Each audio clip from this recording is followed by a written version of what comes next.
Before I begin, I want these other minorities to understand something. And what I want you to understand is that you don't matter. You have no power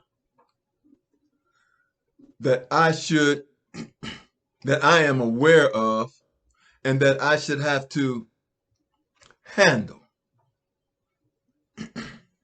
You are a deficit to me when it comes to talking about reparations.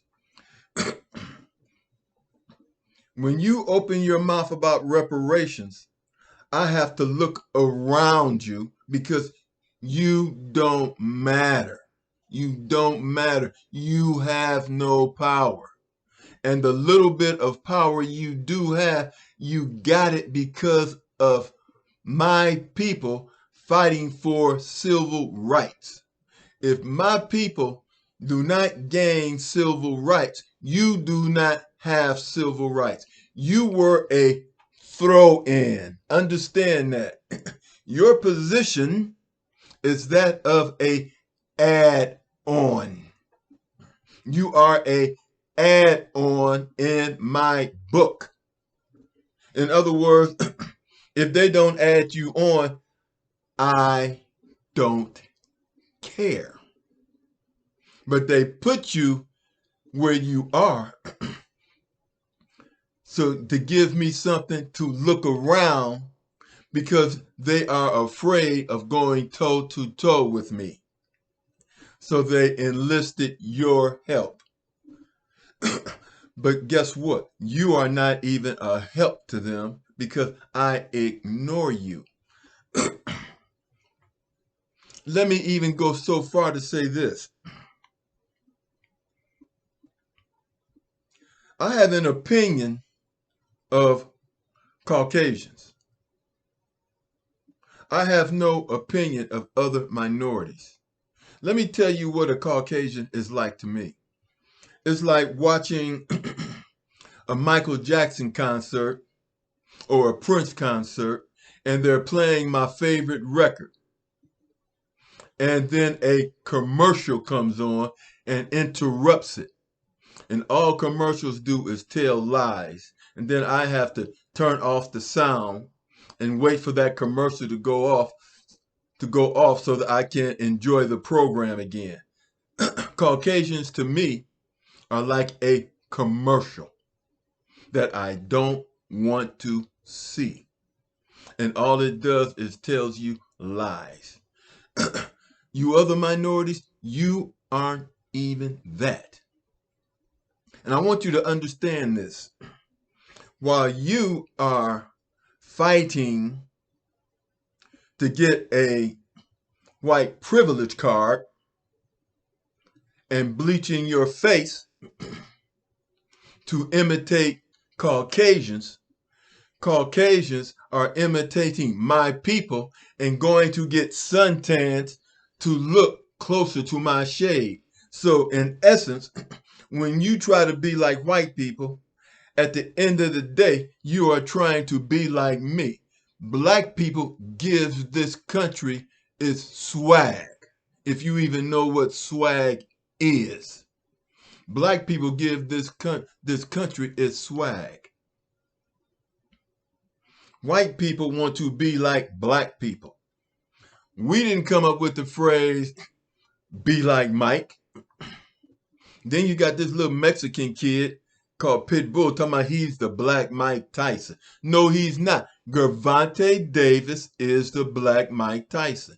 If you want to be like a black person, you have to actually be a black person. Period. And if you're not a black person, all you're doing is pulling on our jockey straps. Now, if you would please like, subscribe, and share with a friend. And I'm going to address each minority individually. But before I do that, I'm gonna tell you why black people are owed reparations.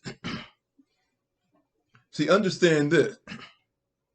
Benjamin Banneker designed Washington, D.C., and then black people, slaves, and laborers built Washington, D.C., and we were not paid for it. Some were, but they were underpaid. And then the template for Washington, D.C. was used throughout the country. And black people built this country. And we taught white people how to be carpenters, bricklayers, and we also taught them how to farm. Now, the inventions that you see, not just the street lights, but the light bulbs that we use nowadays and the telephone were invented by Lawrence Latimer, a black man who worked for Alexander Graham Bell, and he worked for Thomas Jefferson. He invented the telephone and the light bulbs. Black people invented the home computer that you use today. And we invented, like I said, the cell phone. We invented the blood bank, plasma. We invented the refrigerated trucks that you see today. The shields that goes onto the spaceships were invented by a black woman. The mathematical equations to circle the moon is the product of black women. Black men, the Wright brothers did not invent the airplane. A black man invented it. A black man invented the cars. A black man invented the oil pump.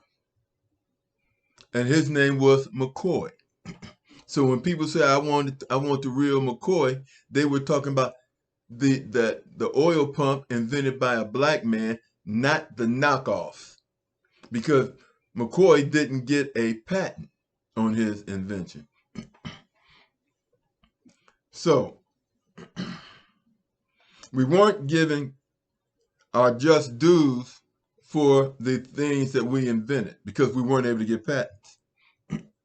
Eli Whitney and the cotton gin, just to throw another one in there. Now, on the monetary side,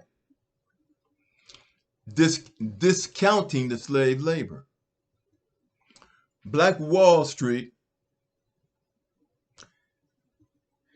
that was in Tulsa, Oklahoma. Then there were 140 other black banks in the 1920s, and they invented the penny stock to finance black inventors because they could not get the money they needed from Caucasian banks. Those banks became more profitable than white-owned banks. And so what did the government do?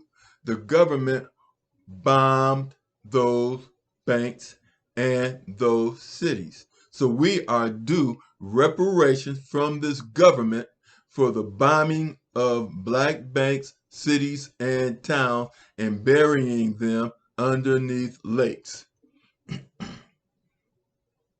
And the bombing was completed during the 1920s, which led to the Great Depression. And see, they took our money and our homes. Then we are due reparations from this government for the homes that we lost and for the 40 acres and a mule that we did not get. And we're owed money because of systemic racism, and we are to this day denied jobs. Now, all this can be added up, and they owe us this money with interest. Now, I hear a lot of talk about your tax dollars this, your tax dollars that. But most of you did not come to the United States until after black people won civil rights. You came after the civil rights movement. Few of you came before it. And even the white people, the Caucasians, that are talking about denying reparations to black people, they didn't come to this country until the 1940s. We were here from the conception. We were here before there was 13 states. We were here. We have longevity. And we are owed money since the United States, since before 1776, when this government was formed. So don't come running your mouth to me, and you and your parents weren't even born here. You know nothing about this country, nothing about the history of this country. You have fought in no wars. My people fought in the war for independence, the Civil War, World War I, World War II, Korean War, Vietnam War. Every war this country has fought, my people have fought in. And most of you racist Caucasians, you don't even have a relative that was in the military. You just like Donald Trump. Five military deferments, but you standing there hugging the flag, which is a violation. You're not supposed to put your hands on the flag. So that's one thing I want to cover. Longevity. And my people are ingrained in the history of this country to the extent that we have, African Americans have two holidays. We have Juneteenth and we have Martin Luther King's Day. You other minorities, you don't have a holiday in this country because you have no history with this country, but we do. And that's why we can demand reparations, because we have a history with this country. Now, this is going to be long because my history is interwoven in this country, and there are many, many reasons why African Americans, Hebrew Israelite, deserve reparations. Now, and I already mentioned that you all would not have civil rights if it weren't for black people. And white people who play in organized sports would not have free agency if it wasn't for a black man named Curt Flood. But most of you minorities don't have to worry about that, because most of you are not athletic and you're not on any major football, baseball, or basketball team. Baseball, yeah. But the first group I want to talk to is the Mexicans. Mexicans. My poor little mixed up Mexicans. Do you know who Vicente Guerrero is? Vicente Guerrero is? He is the second president of Mexico. He is an African Mexican. He fought and gave you your independence. A black man gave you your independence. Now, instead of you sticking your nose in African Americans / Hebrew Israelites business, why aren't you asking for reparations for Texas and California, they were yours. Shouldn't you be worried about your business? Didn't you own Texas? Didn't you own California? How can a state in the United States be called New Mexico? Don't you have business of your own to attend to? Don't you have something else more important to do than suck up to the people who took California and Texas from you? Shouldn't you be asking for reparations for that? And shouldn't you be thanking God that Vicente Guerrero won your independence from Spain?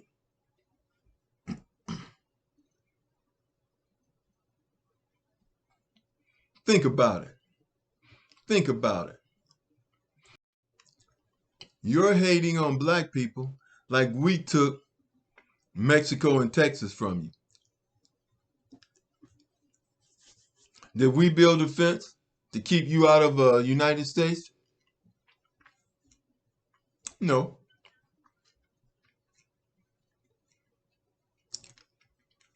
Why are you hating on us?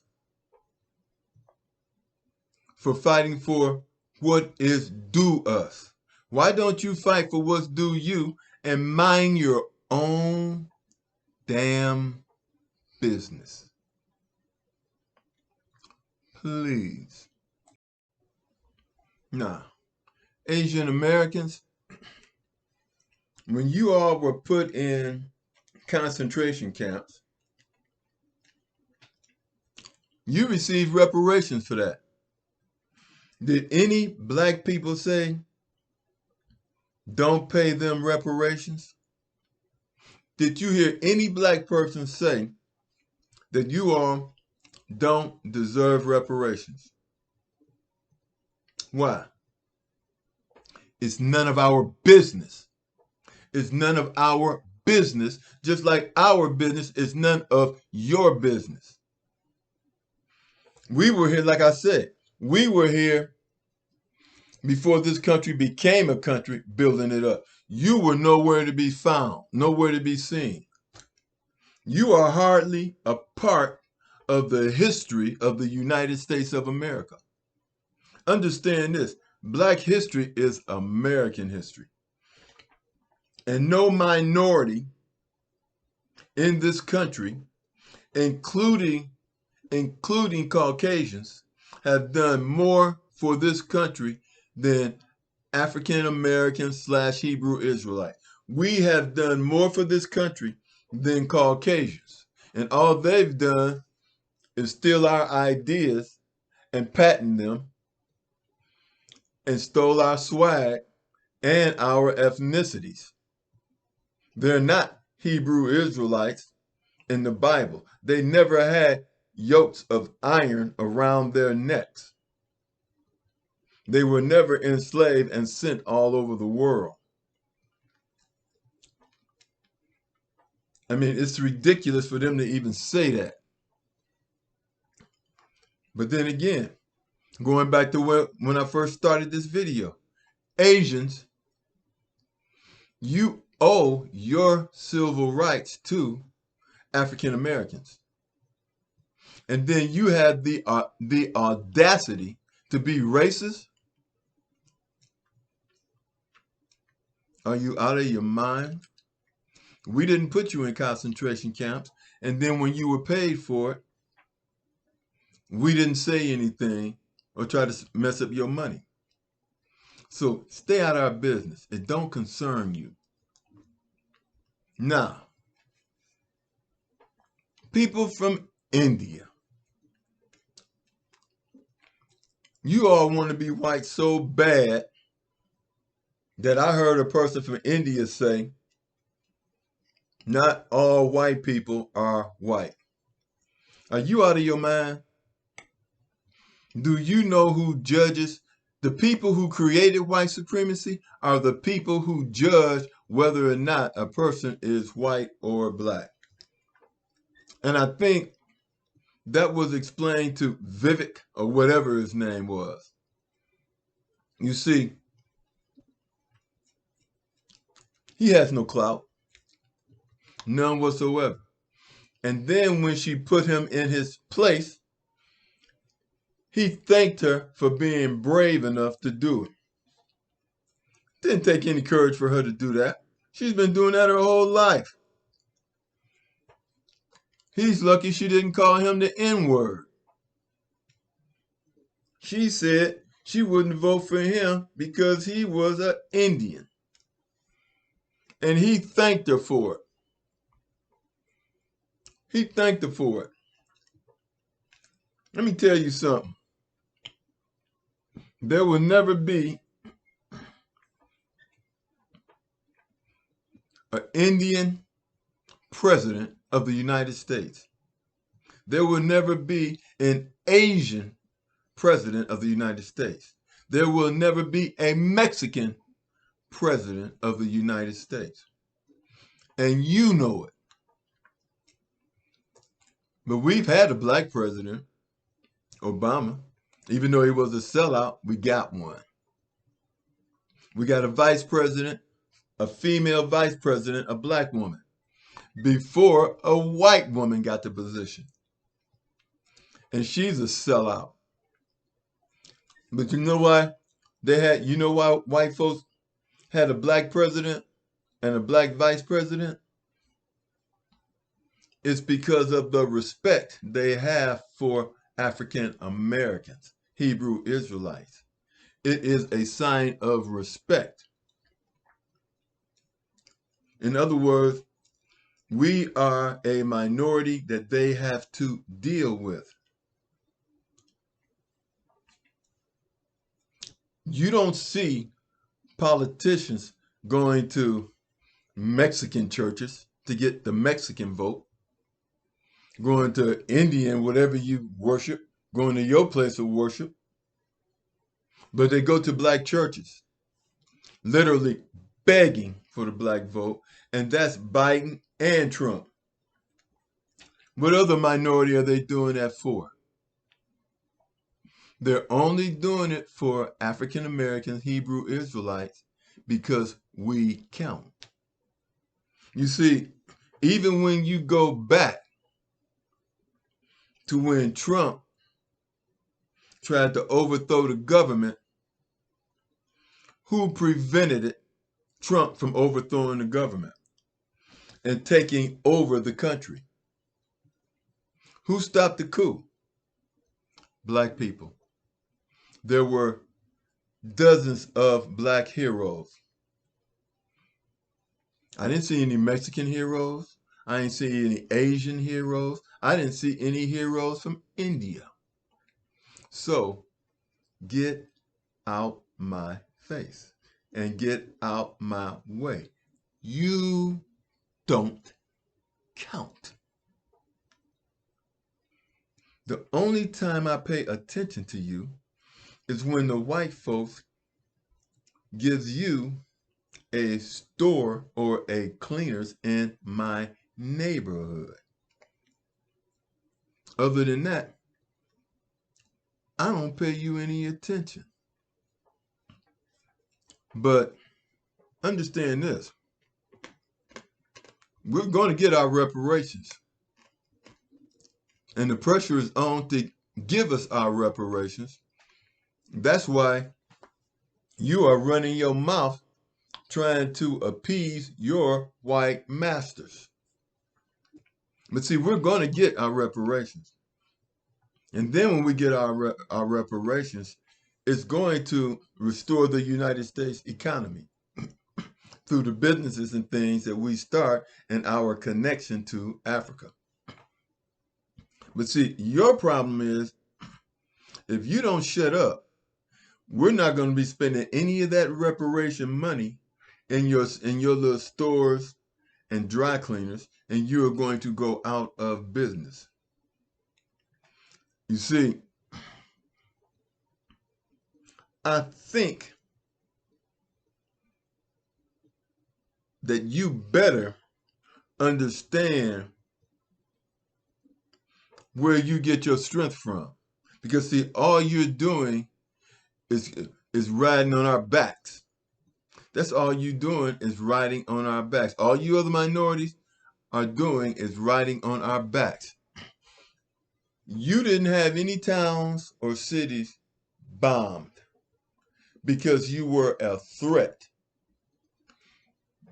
to control the economics in the United States.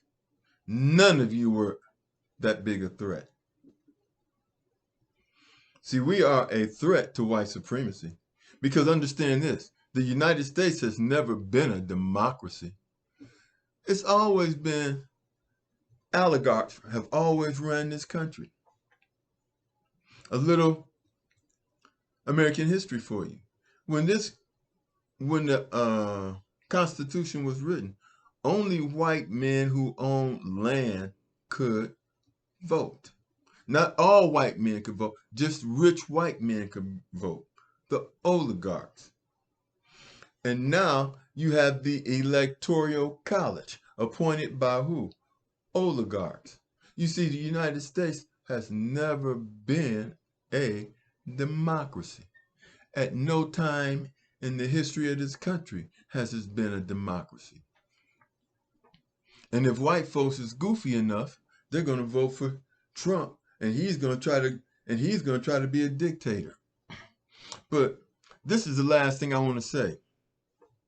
Now, if you minorities are worried about the money that this government is spending, your tax dollars, well, the United States has lost the war in the Ukraine and has lost the war in Israel. And we're funding them both.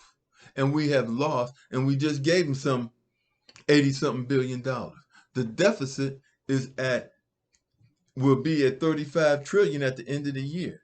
Now, if you want to complain about something, the United States gives Israel $4 billion every year, starting back to the 1949.